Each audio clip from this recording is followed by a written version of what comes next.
La adoración es la plenitud de todas las cosas. ¿Qué quiero decir con esto? Que cuando estás adorando, has alcanzado el nivel más alto de espiritualidad que puedas imaginar, que no se alcanza a través de la oración, no se alcanza a través de una gran fe, no se alcanza a través de una gran obediencia a Dios o de una gran entrega, una gran obediencia de algún tipo. La verdadera adoración es el cumplimiento pleno de la oración, porque cuando tú adoras, en ese momento Dios ya está escuchando tu oración sin que tú hagas largas peticiones, largas intercesiones. Dios ya está escuchando. En el momento en que adoras, de verdad, la adoración es también la plenitud de la fe, porque cuando estás adorando, estás en una atmósfera en la que tú y Dios están cara a cara, y allí está la plenitud de la fe. Allí no tienes que luchar extremadamente con la duda. La fe allí es sólida, es cierta, es absoluta. Sabes que en ese momento cada milagro puede ocurrir. Tantas veces en la plenitud de la presencia de Dios, ni siquiera en nuestras directas o quienes han participado en nuestros encuentros, la gente ha sido sanada en la plenitud de la adoración, no en la plenitud de la imposición de manos, en la plenitud de la adoración, porque la adoración es el culmen, es la plenitud de la fe. La adoración es la plenitud de la obediencia. Cuando estás adorando a Dios, no necesitas esforzarte por obedecer su voluntad. Espontáneamente, sigue su voluntad porque estás adorando, porque estás a solas con Dios. Tu corazón es una única cosa con Dios. Entonces, entenderías mejor este concepto de profunda intimidad que estoy expresando. La adoración es la plenitud de la entrega. Puedo intentar rendir mi cuerpo, mi alma, mis pensamientos, lo que soy, mi vida, mi dinero, mis finanzas, mi fe. Puedo intentar rendir cada área de mi vida y debemos hacerlo, claramente, pero debemos entender que cuando adoras hay plenitud de entrega. Estás completamente entregado cuerpo, alma, espíritu. Todo está entregado a Dios porque estás adorando. La adoración es la plenitud de la obediencia. No hay dificultad en obedecer a Dios cuando estás adorando. Todo se vuelve fácil. Todo lo que en el espíritu debe ser obtenido. Con nuestro esfuerzo por parte de la carne, de repente ya no es necesario porque estás adorando. Estás completamente en su presencia y es su presencia la que produce en ti fe, produce en ti obediencia, produce en ti oración, produce en ti intercesión, produce en ti entrega, produce todo. La adoración es el culmen.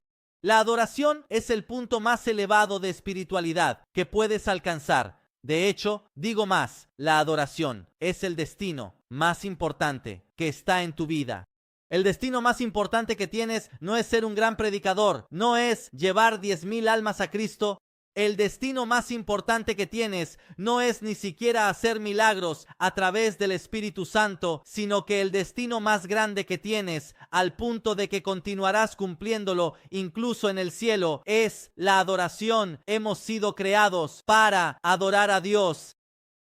La adoración que fue quitada a Lucifer ha sido dada al hombre y a la tierra entera. Como dice Terry McCallum, la tierra entera fue creada como un gran centro de adoración. Incluso la naturaleza, dice el apóstol Pablo, glorifica el nombre de Dios y Dios ama ser adorado.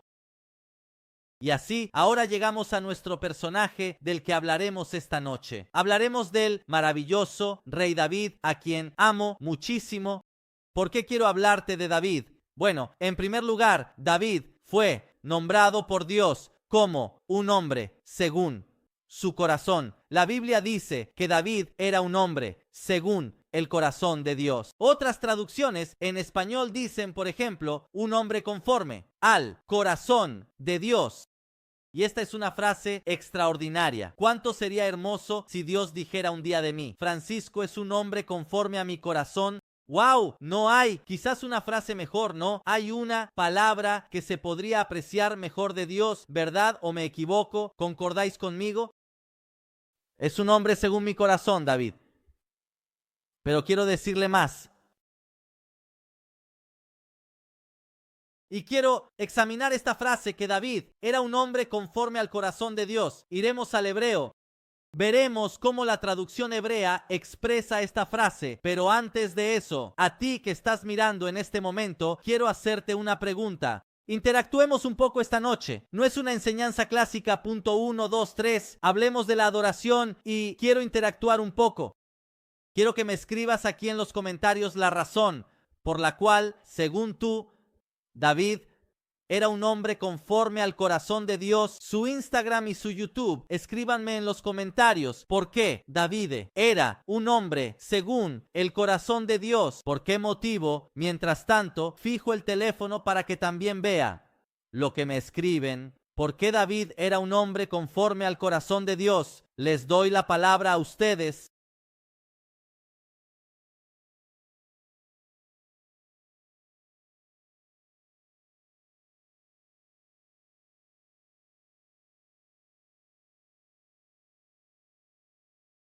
Ariana dice que era humilde. No era la humildad. La Biblia dice que Moisés era el hombre más manso, es decir, humilde de toda la tierra, y sin embargo no fue llamado el hombre conforme al corazón de Dios. También María dice que era humilde y misericordioso. Bueno, María, misericordioso, en resumen. David, cuando se le pasaban los 5 minutos y quería vengarse, exterminaba. Dios dijo de David, David, tú no me construirás el templo porque eres un hombre de sangre. Y a pesar de que era un hombre de sangre, Dios lo llamó el hombre según su corazón. Estamos, por eso la pregunta es importante, por eso quiero interactuar. Aquí se trata de algo importante. Alguien está llegando a esto. Soulboy, es curioso que Instagram nos ponga los apodos en lugar del nombre, pero Soulboy, el chico del alma, dice que tenía un corazón sincero. Bueno, sí, de hecho, David era bastante espontáneo, lo veremos, pero esa no es la razón. Renata dice porque sabía pedir perdón a Dios. También, pero ya estamos casi. Antonina dice por qué seguía a Dios con el corazón. Veamos en YouTube qué me están diciendo. ¿Por qué amaba a Dios con un corazón puro? Sí. ¿Por qué amaba con un corazón puro? ¿Por qué? Sabía pedir perdón a Dios con sinceridad. Porque hay un motivo, y es el motivo por el cual era conforme al corazón de Dios. No hacía nada sin consultar primero al Señor. Sí, a veces también actuaba por su cuenta David en el censo, medio alegre. No es por eso. Algunos dicen que era obediente. Entonces, muchos de ustedes lo han dicho. Ahora lo vemos juntos. Entonces, razonemos un poco. David no era un hombre conforme al corazón de Dios por su moralidad, porque sabemos que David era un hombre de sangre, así que mató a mucha gente. Y luego, sobre todo, una vez cometió un homicidio intencional, no solo un homicidio de guerra, sino un homicidio intencional, porque quería quedarse con la esposa de ese hombre. Betsabé en hebreo, cometió adulterio con David, la esposa de Urías, a quien hizo matar. Entonces, no es que a nivel moral David, una vez que David, antes de convertirse en rey, incluso se puso a luchar por los filisteos. Es decir, si ustedes van a estudiar la historia de David, no es que David fuera un santo, es todo lo contrario. David era particular, no es que fuera un santo, así que ciertamente no era conforme al corazón de Dios en cuanto a moralidad. No era un gran hombre, no era perfecto David, ¿ok? No era absolutamente perfecto, cometió muchos errores. Algunos dicen que fue porque era obediente. Bueno, en segundo lugar, ni siquiera por la obediencia. Ni siquiera por la obediencia. Dios le dijo que no hiciera ese censo. Joab, su jefe del ejército, se lo dijo. Y él hizo lo que quiso. Sucedió un desastre. No es que fuera grandemente obediente. Hemos visto lo que hizo con Betsabé. No es que la obediencia de David haya sido una gran obediencia. Sí, lo razonamos un poco juntos. Ni porque David fue obediente a la ley de Dios. Una vez David se encontraba huyendo de Saúl, entró en el tabernáculo y dijo a los sacerdotes: dame de comer del pan sagrado. Eso no podía comerlo David, el pan sagrado. Era un pecado gravísimo. Dios se lo concedió porque era un hombre conforme a su corazón. Dios le ha concedido varias cosas a David. Queridos que están escuchando, Dios concedió cosas que dices, pero realmente Dios no habría hecho lo mismo con otros hombres, sino con David. Dios tenía una debilidad por David. Dios tenía una debilidad por David. Por eso era conforme a su corazón. Por lo tanto, no era porque fuera obediente a la ley de Dios. Quiero que reflexionen. Alguien dice que tenía una gran fe. Bueno, cuando pasó al lado de los filisteos, no es que tuviera una fe grandísima en el plan de Dios para su vida. Luego se dio cuenta y dijo, está bien, fue impedido por los filisteos mismos de luchar. De lo contrario, él habría luchado contra los israelitas. Es decir, David ha hecho varias, ha hecho lo que ha hecho. Así que no es que realmente fuera lo máximo desde este punto de vista. Alguien puede pensar por qué es un rey que ha gobernado piadosamente, según la obra de Dios, según la ley de Dios. Sí, puede ser, pero también hizo algunas cosas, David, mientras gobernaba, muchos errores equivocados, que no actuó precisamente según el consejo de Dios. Incluso con sus hijos se equivocó muchísimo David. Tenía una relación un poco extraña con sus hijos, quizás no sea el lugar para hablar de ello aquí, pero la razón por la que te estoy hablando de esto es para que comprendas que ninguno de estos es un buen motivo para que David fuera un hombre conforme al corazón de Dios. Es Ángela quien está comentando aquí. Hay otros que lo han comentado y yo lo he saltado a propósito. La razón por la que David era conforme al corazón de Dios es porque era un adorador, porque adoraba. Era un gran adorador. Ustedes piensan que cuando David murió, no fue recordado como el gran líder de Israel. Dios no lo recordó como el gran rey, como el gran gobernante, el gran hombre lleno de coraje que derrotó a los enemigos de Israel. Fue recordado como el dulce cantor de Israel. Dios recordó a David y quiso que David fuera recordado por su adoración. Por su adoración.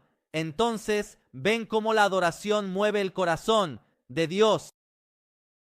La adoración derrite el corazón de Dios. Permítanme si uso ciertos términos que pueden parecer un poco irreverentes, porque esta noche hablamos de intimidad. De vez en cuando hablamos de ello en nuestra página. Quieren entrar en intimidad con Dios, en oración, en adoración, en la profundidad de su espíritu, en la profundidad de su presencia, de una manera tan tangible que puedes tocar la presencia de Dios, donde la presencia de Dios se vuelve real, es concreta. No puedes separar lo espiritual de lo material, lo vivido en oración, de lo que vives normalmente. David era un hombre que vivía todo esto, era un adorador, pero leamos mejor este aspecto, leámoslo mejor. 1 Samuel 13:14. Dice, el Eterno se ha buscado un hombre según su corazón y el Eterno lo ha establecido príncipe de su pueblo. Entonces, esta frase, el Eterno se ha buscado un hombre según su corazón. En hebreo, fui a encontrarla mientras hacía estas consideraciones, la palabra. El Eterno se ha buscado. La palabra buscado en hebreo es bakash, que significa buscar su presencia con deseo. Entonces Dios ha buscado la presencia de este hombre con deseo. ¡Wow! Esto ya me toca. No sé si esto les despierta curiosidad. Para mí es algo extraordinario. Cuando estudio, veo la intimidad de Dios con los hombres. Para mí es algo extraordinario, porque me hace desarrollar aún más intimidad hacia Él. Nosotros predicamos no una religión, sino una relación. Pero veamos esta relación. ¿Cómo podemos profundizarla? El Eterno se ha buscado. La palabra buscado es bakash, que significa que ha buscado la presencia de este hombre con deseo. Es decir, Dios ha deseado la presencia de David. Muchas veces decimos, yo deseo la presencia de Dios, ¿verdad? ¿Cuántas veces decimos, Señor, yo deseo tu presencia? Y luego descubre en la palabra de Dios que también Dios desea nuestra presencia. ¡Wow! Pero esto es increíble, esto es extraordinario. Estamos de acuerdo. Para mí esto es increíble. Me hace entender cuánto soy amado, cuánto soy buscado. Jesús dijo, no sois vosotros los que me habéis elegido, soy yo quien os ha elegido a vosotros. Entonces, antes de que yo busque a Dios, en realidad ya soy buscado por Él. Y esto es increíble. Antes de que yo busque a Dios, en realidad ya soy buscado por Él. Antes de que yo encuentre a Dios, Él ya me ha encontrado. Antes de que yo lo desee, Él ya me ha deseado, me está deseando. Y lo mismo ocurrió con David. El Eterno se ha buscado, ha deseado la presencia de David con deseo. El Eterno se ha buscado un hombre, según su corazón. Pero ahora pasemos a la traducción de según su corazón en hebreo. La palabra según su corazón en hebreo es levav, y la palabra levav significa ven. Ahora es extraordinario. Está relacionada con las partes más íntimas del alma. La palabra levav, con la que nuestra Biblia en español dice según su corazón, porque los traductores no saben cómo puede tener sentido quizás esta cosa aquí, ¿no? Pero la palabra levav, según su corazón, está literalmente relacionada con las partes más íntimas del alma. Precisamente, si ustedes van a ver la palabra en hebreo, indica una conexión amorosa que llega a los recovecos del corazón, a los recovecos del alma. Y aquí hay algo extraordinario en lo que la palabra está diciendo. Es decir, en pocas palabras, si lees, reescribo el versículo de manera superliteral, tomado del hebreo, el versículo debería escribirse así. El Eterno ha buscado con deseo la presencia de un hombre que estuviera conectado a las partes más íntimas de su alma. ¡Wow! Increíble, ¿verdad? Increíble. El Eterno ha buscado con deseo a David, un hombre que estaba conectado a las partes más íntimas de sus entrañas, las entrañas de Dios, el alma de Dios. No sé si nos estamos entendiendo. Por eso David era un hombre según el corazón de Dios, porque tenía una conexión especial con Dios, tenía una relación muy particular, una relación de adorador, una relación de adorador.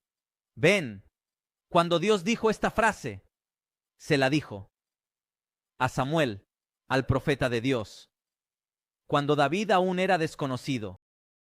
Aún Samuel no había ungido a David. Cuando esta frase fue declarada por parte de Dios, que al Eterno se ha buscado un hombre según su corazón, y lo ha establecido como rey sobre Israel, ¿no? Así que esto me hace pensar, me hace hacer 2 más 2, me hace entender un poco de cosas. Es decir, que David ya era conocido por Dios antes de ser ungido con el cuerno de aceite por parte de Samuel. ¿Estamos? Esto me hace pensar que cuando este pequeño David, el niño, el muchacho, aislado de todos, apartado incluso por su propio padre, dejado en los desiertos a pastorear las ovejas, este pequeño David, evidentemente en esos desiertos, yo en la Biblia ahora puedo deducirlo de manera clara, adoraba al Señor con su arpa. Era su presencia, la presencia de Dios, y disfrutaba de la presencia de Dios. Había desarrollado una intimidad particular con Dios, y por eso Dios buscó a David mientras David lo buscaba a él. Y he aquí por qué va Samuel y dice el Eterno, ya se ha buscado a uno según su corazón. Lo ha encontrado, ya sabe dónde está. Y no es un gran hombre alto, guapo y robusto y llamativo. Es un pequeño niño que nadie estima, que nadie piensa, que no es importante para nadie. Pero para mí es muy importante, porque ese muchachito en el desierto ha desarrollado una intimidad conmigo que nadie más ha desarrollado. Ese muchachito es un adorador, y por el hecho de que es un adorador, entonces, Samuel, toma tu cuerno y voy a ungir. El cuerno que derramaba aceite sobre David es simplemente un símbolo, pero en realidad ese aceite de la unción ya había sido derramado sobre David cuando David estaba en el desierto pastoreando las ovejas y adorando a Dios todo el tiempo. Y si hay algo que he entendido sobre la adoración después de años, he profundizado y comprendido aún mejor y he entendido que Dios, cuando adoras, no mira el tipo de música. El tipo de música es importante, absolutamente, pero Dios no se fija en esto. Dios tampoco se fija en la atmósfera, en el tipo de atmósfera cuando se adora. También la atmósfera es importante, pero Dios no se fija en esto. Dios no se fija en el método de oración. Dios no se fija en si oras sentado, si oras de pie, si oras acostado o de rodillas. También esto es importante. Para mí la música es importante. El tipo. Para mí es importante el tipo de atmósfera. Me importa mucho la música que escucho cuando oro, cuando adoro, la atmósfera. A veces pongo luces tenues porque quiero concentrar mi atención en Dios. Quiero estar tranquilo, atento, concentrado. Me gusta orar sentado porque me gusta estar relajado y calmar también mi cuerpo, ¿no? Quedará también mi cuerpo y mi mente, pero todas estas cosas, la atmósfera, la música, el tipo de oración, si intercedes antes, si intercedes después, al final, estas cosas para Dios no cuentan, cuentan para nosotros, nos ayudan a sintonizarnos mejor con Dios, pero Dios no depende de esto. Las profundidades de la adoración no se alcanzan por el tipo de música, por el tipo de atmósfera, por el tipo de oración, se alcanzan por tu actitud, se alcanzan por el corazón que tienes cuando estás adorando. Lo que he aprendido este año sobre la adoración es que Dios no puede hacer otra cosa que derrumbarse. Cuando tu corazón se derrite en su presencia, Dios no puede evitar derretirse cuando tu corazón se derrite en su presencia. Por eso, la adoración, como alguien dice, muy a menudo no es un tipo de canción. La adoración es una actitud del corazón. Bueno, no. La adoración no es un estilo de vida. Es una actitud del corazón. Es un corazón que, como veremos, sabe romperse ante la presencia de Dios, sabe disolverse ante la presencia de Dios. A Dios le interesa el corazón. Y la razón por la que muchas personas están bloqueadas y no pueden transitar a una dimensión superior de oración y adoración es porque su corazón no es enteramente de Dios. Por eso David era un hombre, según el corazón de Dios, conectado a las partes más íntimas de su alma. Había una conexión particular que provenía del interior del corazón de David. Cuando un corazón se rompe ante la presencia de Dios, Dios ya no nos ve. Puedo usar ciertos términos. Estamos hablando en un sentido romántico, en un sentido íntimo. ¿Me están entendiendo? No estoy hablando en un sentido teológico, pero cuando un corazón se rompe en la presencia de Dios, Dios ya no nos ve. Me permito decir que Dios se vuelve loco ante un corazón que se rompe en su presencia.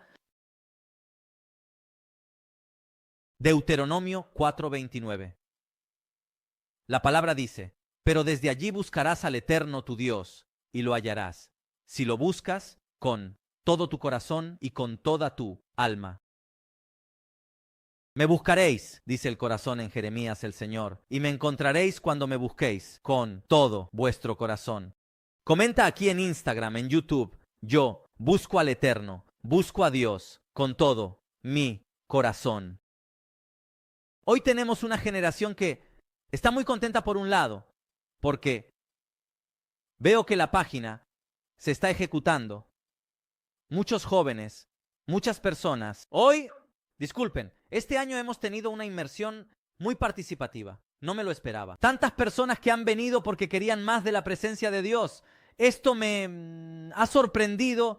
En una sociedad tan materialista, llena de un evangelio tan humanista, Dios aún tiene un residuo. Y me gusta mucho que muchos de ustedes estén atraídos por esto. También veo a muchas personas conectadas esta noche. Sé que finalmente un poco, el momento de las vacaciones ha llegado a su fin. Pero soy feliz porque veo en ustedes hambre de conocer la presencia de Dios. Alguien escribe aquí, leo sus comentarios, sus palabras me están emocionando. Estoy contento.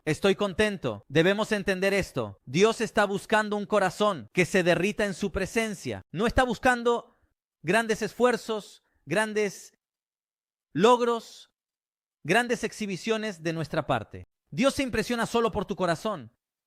Y luego lo veremos aún mejor. Este aspecto, he dicho que por un lado estoy contento, pero por otro lado sigo sufriendo, porque me gustaría que otros también entendieran lo que estamos predicando. Swally Fire Revolution, que comprendieran la intimidad de Dios, lo importante que es estar con Dios. Hablaba esta semana, pero me pasa a menudo, con chicos y chicas que a veces me escriben, enojados con Dios, llegan a dudar incluso de Dios porque no ven un novio, una novia o una promesa que esperaban recibir de parte de Dios.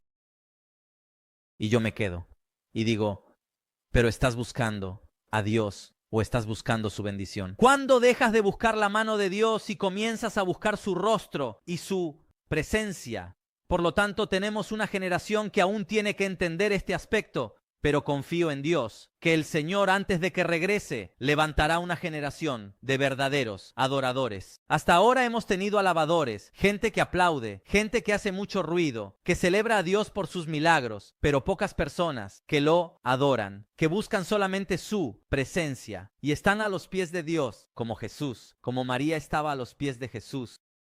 Ahora, quiero leerte contigo, porque este es el objetivo de la transmisión en vivo esta noche, el Salmo 27. Entonces, si te has conectado ahora, toma tu Biblia, toma un lápiz, toma un bolígrafo y toma notas, porque vamos a ir al hebreo y veremos el Salmo 27, cómo nos habla de la adoración de una manera extraordinaria. ¿Está bien? Así que Salmo 27 leamos desde el versículo número 1. Salmo de David. El Eterno es mi luz y mi salvación. ¿De quién temeré? Detengámonos en estas palabras. El Eterno es mi luz. Ahora, la primera cosa que quiero que notes es esta. Es que la adoración te lleva a ver la luz.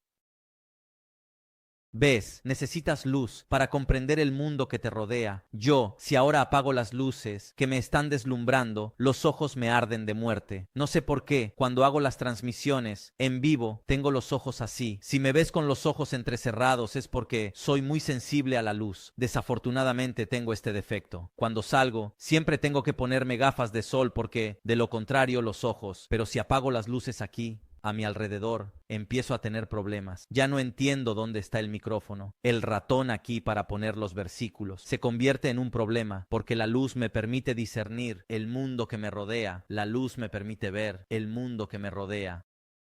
Y te digo una cosa, cuanto más pequeña sea la luz, más pequeña será tu comprensión del mundo que te rodea. Más pequeña será la comprensión del destino que tienes en Cristo Jesús. Más pequeña será la comprensión de lo que Dios es y de la comunión con el Espíritu Santo. Más pequeña será la comprensión de los milagros de Dios en tu vida.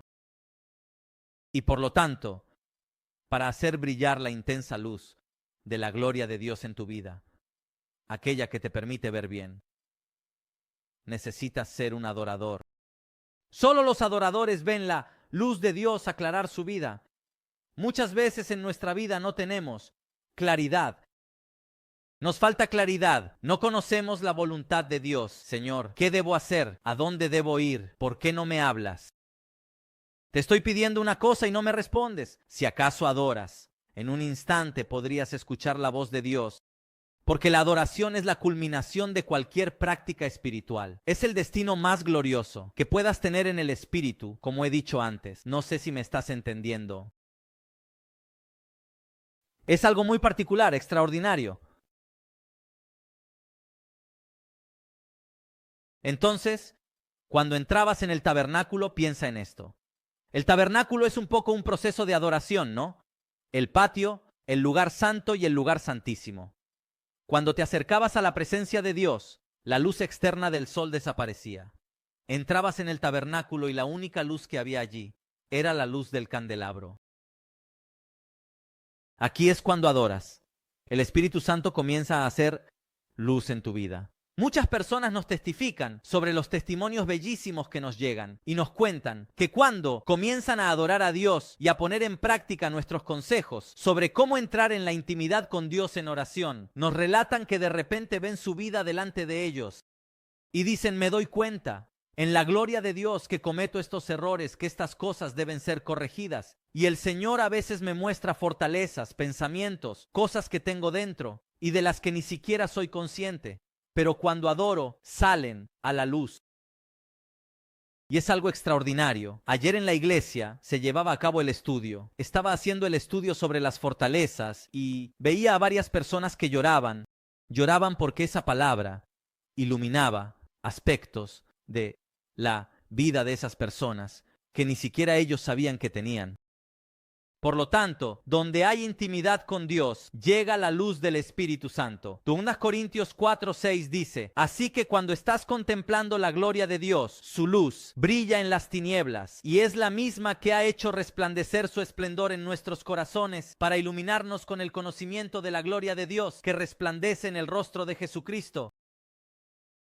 Entonces, cuando estás contemplando la gloria de Dios, y dicen, me doy cuenta en la gloria de Dios que estoy cometiendo estos errores, que estas cosas deben ser corregidas. Y el Señor a veces me hace ver fortalezas, pensamientos, cosas que tengo dentro y de las que ni siquiera me doy cuenta. Pero cuando adoro, salen a la luz. Y es algo extraordinario. Ayer en la iglesia se llevaba a cabo el estudio. Estaba precisamente haciendo el estudio sobre las fortalezas y veía a varias personas que lloraban. Lloraban porque esa palabra iluminaba aspectos de la vida de esas personas que ni siquiera ellos sabían que tenían. Por lo tanto, donde hay intimidad con Dios, llega la luz del Espíritu Santo de manera especial y poderosa.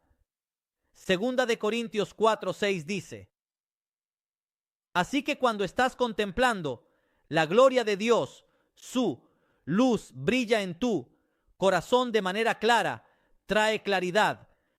¿Cuánto necesitamos tener claridad en nuestra vida sobre quiénes somos en Cristo Jesús y sobre los caminos que debemos emprender para conocer más de su presencia? Necesitamos luz porque hay demasiados cristianos ciegos. Por eso David pudo decir, verdaderamente adorador, el Señor es mi luz. Comenta conmigo. Comienza a orar como oraba David esta noche. Ora el Salmo 27, comenta, el Eterno es mi luz. Y que Dios haga brillar su luz en tu corazón y en tu mente. Que comience a hacerte ver, cuando adoras, comienzas a ver las cosas de manera diferente. No tienes idea de cuántas veces he ido a orar enojado, frustrado, desanimado. Cuántas veces quise rendirme. Fui allí y el Señor me hizo ver todas las cosas como realmente eran. Sacándome de las mentiras, del enemigo que estaba sembrando en mi mente. Cuando adoras, llega la luz. Así que ciertos versículos, el Eterno es mi luz. Sí, es bonito escribirlo. Hacemos un cartel y lo pegamos en la pared, pero lo has meditado, lo has entendido. Lo que David está diciendo, pero aún es pronto. Hay más por ver, mucho, mucho más profundo. Continuamos con nuestro Salmo 27. Todavía estamos en el primer versículo. El Eterno es mi luz y mi salvación. ¿De quién temeré?, dice David. Ahora, detengámonos en la palabra salvación. El Eterno es mi salvación.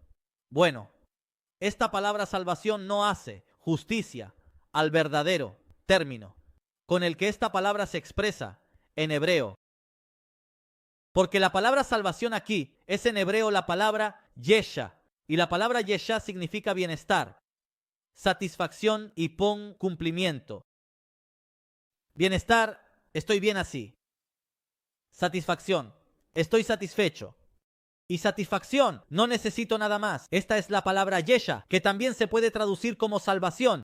Pero mira cuánto es más concreto si traducimos. En cambio, bienestar, satisfacción, apagamento. A mí me gusta la palabra apagamento.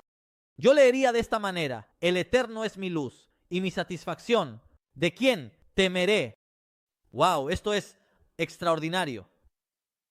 Extraordinario. Si no estás satisfecho, si no estás complacido con la presencia de Dios, nada más podrá hacerlo. Muchos cristianos no viven como cristianos. Salvados quizás, sí lo son hijos de Dios, es verdad. Sin embargo, no viven en la satisfacción. Su vida nunca es suficiente. Siempre están en busca de algo más, de un poco más de dinero, de un poco más de coches, de un poco más de relaciones. Estoy en busca de un poco más de aplausos. Siempre estoy en busca de algo que pueda hacer que se sientan mejor en su corazón. ¿Por qué motivo?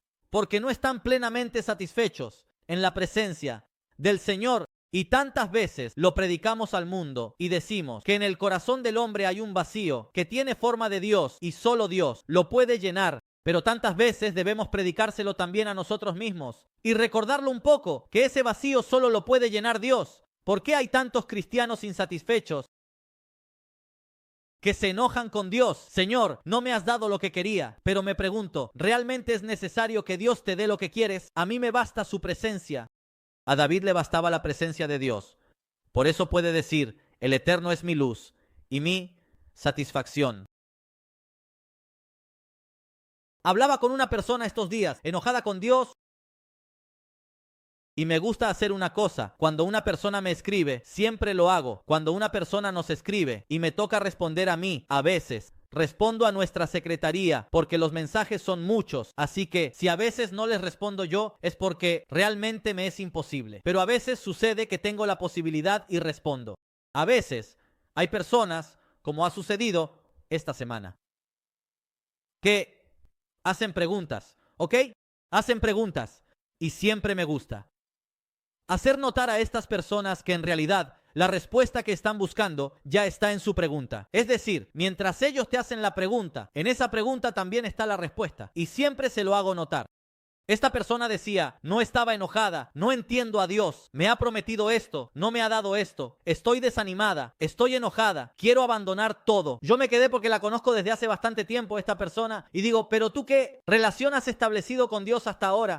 Porque ves, la respuesta a lo que estás pasando, porque tú quieres mi respuesta, te la doy. La respuesta es lo que tú mismo estás diciendo aquí. Porque si no encuentras satisfacción en la presencia de Dios, sino solo en la bendición que Dios te puede dar, entonces nunca estarás satisfecho.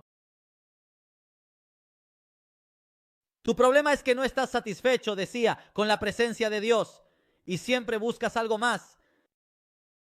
Aquí está la razón por la que no estás obteniendo de Dios. La verdadera razón se encuentra en tus propias palabras. ¿Te has respondido a ti mismo?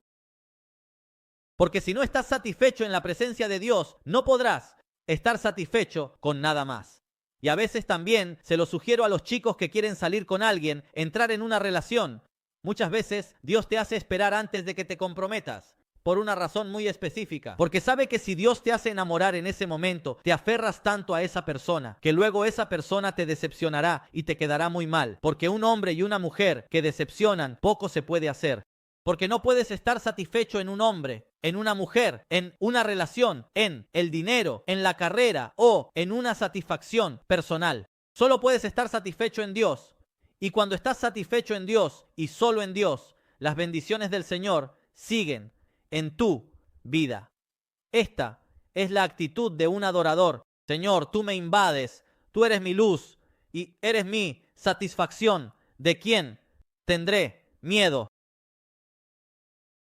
¿Ven cuánto es maravilloso David al decir estas palabras? Mientras tanto, leamos también el versículo y siguiente. Leo el versículo 2. Cuando los malvados, mis enemigos y adversarios, me asaltaron para devorar mi carne, ellos mismos vacilaron y cayeron.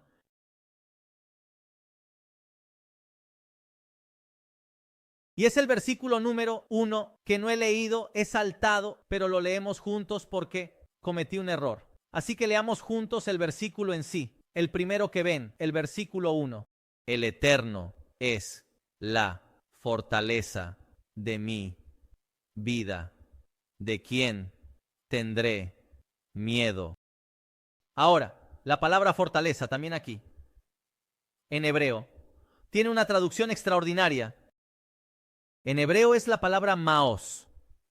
Y la palabra maos significa lugar del cual obtener fuerza. De hecho, algunas traducciones, tanto en español como en inglés, traducen el Eterno y mi fuerza, porque precisamente la palabra fortaleza aquí en realidad es la palabra maos, que significa lugar de donde obtener. Fuerza significa fuente de fuerza. Esta es la palabra maos aquí. Y aquí te hace comprender aún mejor la adoración. Este Salmo 27t habla precisamente de la adoración, de una manera increíble, porque un verdadero adorador obtiene fuerza, obtiene vida de la presencia de Dios. ¿Cuántas veces declaramos el Eterno es mi fuerza? Señor, tú eres mi fuerza. Está bien, lo hemos dicho con palabras. Pero ¿cuánto hemos comprendido el poder de lo que estamos diciendo? ¿Qué significa? Quiero meditar contigo. ¿Qué significa el Eterno y mi fuerza? Reflexiona un poco. Reflexionemos un poco juntos. Es decir, significa que estoy obteniendo mi fuerza para vivir de él y de nada más. Es la pregunta que te hago esta noche. ¿De quién estás obteniendo tu fuerza? Muchas veces sacamos nuestra fuerza para vivir, la fuerza para seguir adelante, de nuestras relaciones más cercanas, de nuestros hijos. Una gran bendición que Dios nos puede dar son los hijos. Y tantas veces decimos, ustedes son mi fuerza y me hacen seguir adelante para vivir, pero no es una cosa muy justa, no estoy criticando esto. Pero debemos entender que un verdadero adorador obtiene su fuerza, no de los hijos, no de la esposa, no del esposo, no de los padres, no de su propia carrera. Un verdadero adorador. El tropiezo es un verdadero adorador. El tropiezo es un verdadero adorador. Escalen hoy el tropiezo, una inception y unirse hacia atrás. Un verdadero adorador obtiene su fuerza de Dios, de la presencia de Dios, no de sus posesiones, no de su estatus. Entonces,